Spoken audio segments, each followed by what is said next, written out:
Olá, então esta é a nossa sexta aula do curso Cálculo Vetorial para Engenheiros. Nesta aula nós vamos começar a falar sobre sistemas de coordenadas. Vamos gastar algumas aulas neste assunto bastante interessante aqui no Cálculo Vetorial. Vamos então às definições iniciais. Um sistema de coordenadas ele é utilizado para localizar um ponto no espaço. E os mais utilizados são aqueles chamados de ortogonais. Daqui um pouquinho eu explico melhor o que significa isso. E nós temos três sistemas de coordenadas mais utilizados, que é o sistema de coordenadas cartesianas ou retangulares, o sistema de coordenadas cilíndricas e o sistema de coordenadas esféricas. Podem existir outros sistemas, mas os mais utilizados são o sistema cartesiano, cilíndrico e esférico. Ok, vamos começar falando sobre o sistema de coordenadas cartesianas. Na verdade, nós já utilizamos esse sistema de coordenadas desde o início do curso, desde a primeira aula do curso. Não apresentamos nenhum formalismo dele ainda, mas nós estamos utilizando por quê? Porque é o sistema de coordenadas mais natural para nós. É o sistema de coordenadas pelo qual nós enxergamos o mundo.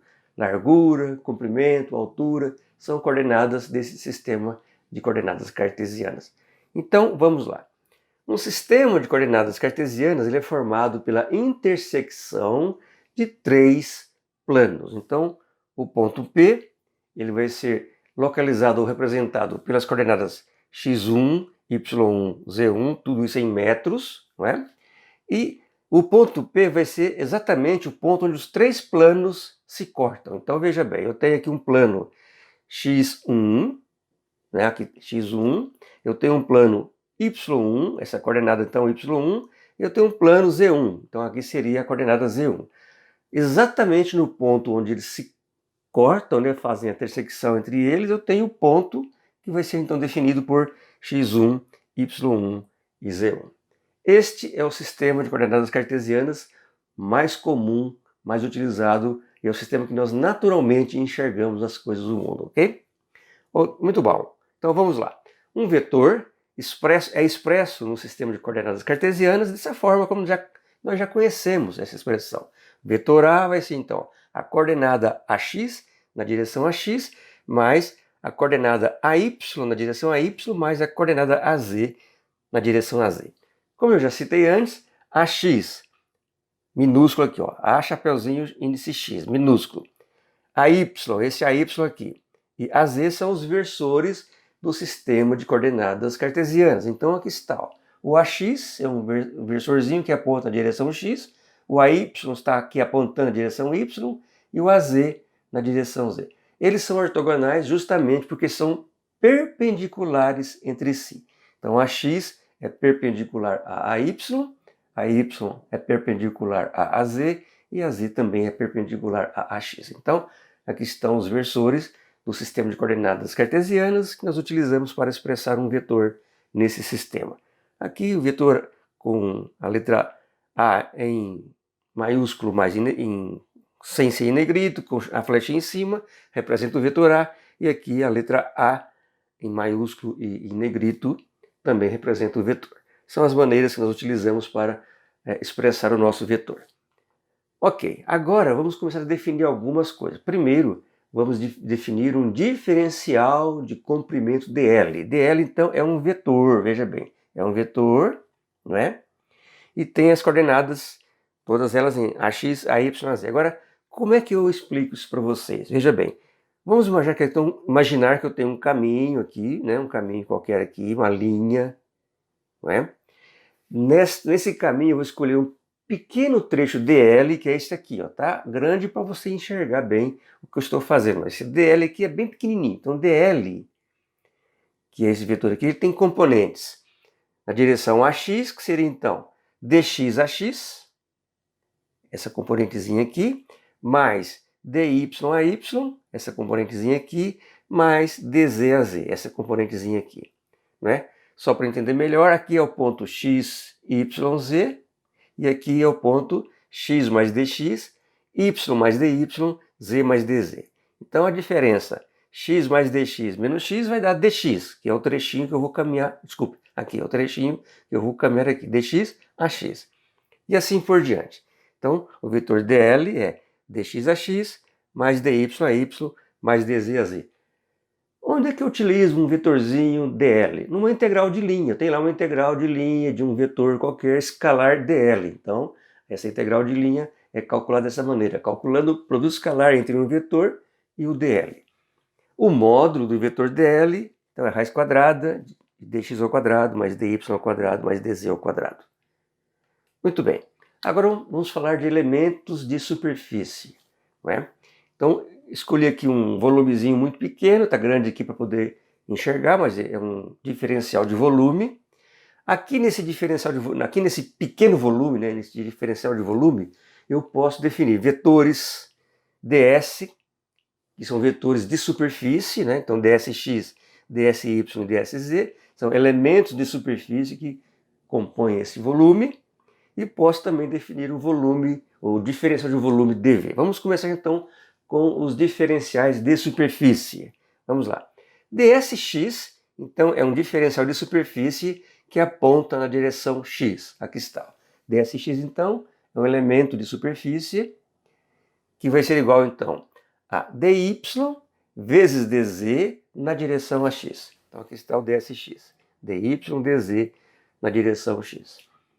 dsy é um elemento também de diferencial de volume, de área, que vai ser dx dz a y. Aqui está, ele aponta a direção y e vai ser então dx vezes dz apontando na direção a y. E o dsz é um elemento de superfície que aponta na direção z. Então dsz vai ser dx dy a z. Não é? Dx dy apontando na direção z. São elementos diferenciais de área que são utilizados, por exemplo, para calcular integrais de superfície. Então, uma integral de superfície de um vetor escalar ds, né? Eu utilizo então essas expressões para cada lado do volume que estiver integrando a superfície. E finalmente, o diferencial de volume dv. O diferencial de volume dv é um escalar, não é? Dx, dy, dz. Dx, dy, dz. Muito bem, agora vamos falar então sobre o sistema de coordenadas cilíndricas. O sistema de coordenadas cilíndricas ele é formado pela intersecção de três superfícies, sendo que duas são planas e uma é um cilindro, daí o nome. Então veja bem, ele é caracterizado então pelas coordenadas R1, φ1 e Z1. Quem é R1? É o raio do cilindro. Quem é φ1? Bom, esse plano φ contém o eixo Z aqui e faz um ângulo φ com o eixo x. Então, φ1 é esse ângulo entre o eixo x e esse plano aqui. E a coordenada z vai ser justamente o plano z igual a alguma coisa. Z igual a z1 é a coordenada z. Então, o ponto P vai ser R1 metros, φ1 graus ou radianos, Z1 metros. Genericamente, eu escrevo no vetor A desta forma, né? AR a R, mais a φ, mais a Z, isso não tem nenhum problema. E agora vamos então definir o nosso diferencial de comprimento dl. Então dl tem essa expressão, dr a r, mais r d φ a φ, mais dz a z. Por que tem essa expressão? Vamos imaginar que eu quero caminhar deste ponto aqui até este ponto aqui. Então eu vou dividir esse caminho em três pedacinhos. Vai ser um dr a r, daqui até aqui, mais um r d φ a φ, daqui até aqui, mais um dz a z, que aqui está. Então o dl vai ser dr a r, mais r d φ a φ, mais dz a z. Agora vamos falar então dos elementos de superfície e do elemento de volume. Também posso definir três direções aqui para os elementos de superfície, dsr, dsφ e dsz. dsr, então, é um vetor que tem orientação na direção radial, aqui está. Então ele é perpendicular a essa superfície. A sua expressão é r dφ dz. r dφ vezes dz. Então, r dφ dz a r. dsφ é um vetor que está orientado aqui na direção φ, que é sempre tangente ao círculo. Aqui tem um círculo, aqui tem o outro, né? Sempre tangente ao círculo definido, então, aqui pelo cilindro do sistema de coordenadas cilíndricas. Então, vai ser dr dz a φ. dr dz na direção a φ. E, finalmente, dsz vai ser r dφ, essa dimensãozinha aqui, vezes dr. Portanto, R dφ dr a z, apontando aqui na direção z. São vetores, mas para o volume, para o elemento de volume, eu tenho uma grandeza escalar, que vai ser R dφ dr dz. Né? R dφ dr dz. Muito bom. Finalmente, agora vamos falar sobre o sistema de coordenadas esféricas. O sistema de coordenadas esféricas é a interseção de três superfícies, onde eu tenho uma esfera de raio R, eu tenho um cone, esse cone é definido pelo ângulo θ, e eu tenho um plano que vai ser definido aqui pelo ângulo φ1. Bom, então vamos lá. O ponto P tem coordenadas R1, que é o raio da esfera, θ1, que é o ângulo entre esse eixo Z e esta linha aqui do cone.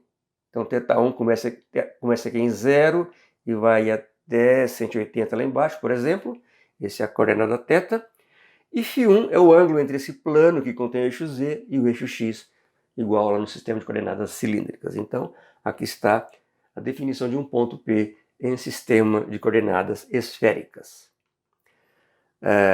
O diferencial de comprimento dl, então, vai ser dr a r, mais r de θ a θ, mais r seno θ de φ a φ. Vamos agora explicar o porquê dessa expressão aqui um pouco mais complexa em relação às outras que nós já vimos, né?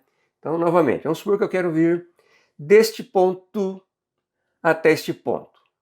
Então, eu vou caminhar um dr aqui, nesta aresta aqui, então, dr a r. Depois eu vou caminhar um r de θ, que é o raio aqui vezes o ângulo de θ. Então, r de θ na direção θ, que é tangente, sempre tangente à esfera no ponto onde eu estou fazendo a identificação do ponto. Mais r seno θ de φ. Olha, r seno θ é a projeção do raio aqui no plano xy. Então, r seno θ é esse comprimentozinho aqui, e dθ, aliás, dφ, aqui é r seno θ dφ, tá? Tem um pequeno erro aqui, ó, r seno θ dφ. Então, r seno θ dφ é o trechinho que ele caminha nessa direção, aqui, ó, nessa direção a φ. Então, dl é dr a r, mais r de θ a θ, mais r seno θ dφ a φ.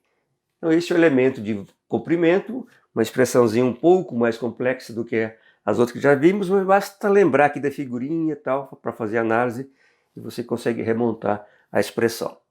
E agora vamos para os elementos de superfície e volume, não é? Como sabemos, então, os elementos diferencial de volume são vetores. Então, eu tenho 3 vetores para elemento de superfície e um vetorzinho e um escalar para o elemento de volume. Então, começando aqui com DSR, que é este elemento de superfície aqui, ó, apontando na direção radial. Vai ser r ao quadrado seno θ de θ de φ a r. Por que essa expressão? Então, veja bem, isto aqui é r de θ. Isso aqui é r seno θ de φ. Então, fica r ao quadrado seno θ de θ de φ a r. O dsφ. O dsφ é este vetorzinho aqui. Na verdade, o sentido positivo é ao contrário, mas ficaria aqui muito paralelo ao dsr, podia causar uma confusão, então eu representei assim. Mas o dsφ vai ser r dr de θ a φ. Então, r de θ, r de θ, essa dimensão aqui. E o dr, essa dimensão aqui. Então, r dr de θ a φ. Finalmente, o dSθ, que aqui está, apontando em direção a θ. Então, vai ser r seno θ de φ, que é isto aqui, vezes o dr, que é isto aqui. Então, r seno θ dr de φ a θ. E, finalmente, para o elemento diferencial de volume, r ao quadrado seno θ dr de θ de φ. Aqui, o elemento de volume não tem vetor, só existe uma expressão para o dv. Não é? O r ao quadrado, porque eu tenho r de θ, r seno θ de φ e dr. Portanto, r ao quadrado seno θ dr de θ de φ. Ok. Então, acabamos aqui essa pequena aula só para introduzir os sistemas de coordenadas. Nas próximas aulas, nós vamos continuar a falar desse assunto, particularizando aí as transformações e também fazendo alguns exemplos de aplicação. Obrigado, espero que a aula tenha sido útil para você. Se você teve alguma dificuldade em entender o que eu falei, repita, ouça, assista ela 2, 3 vezes, o quanto for necessário, antes de prosseguir para as próximas aulas. Muito obrigado, então, um grande abraço e até a próxima aula.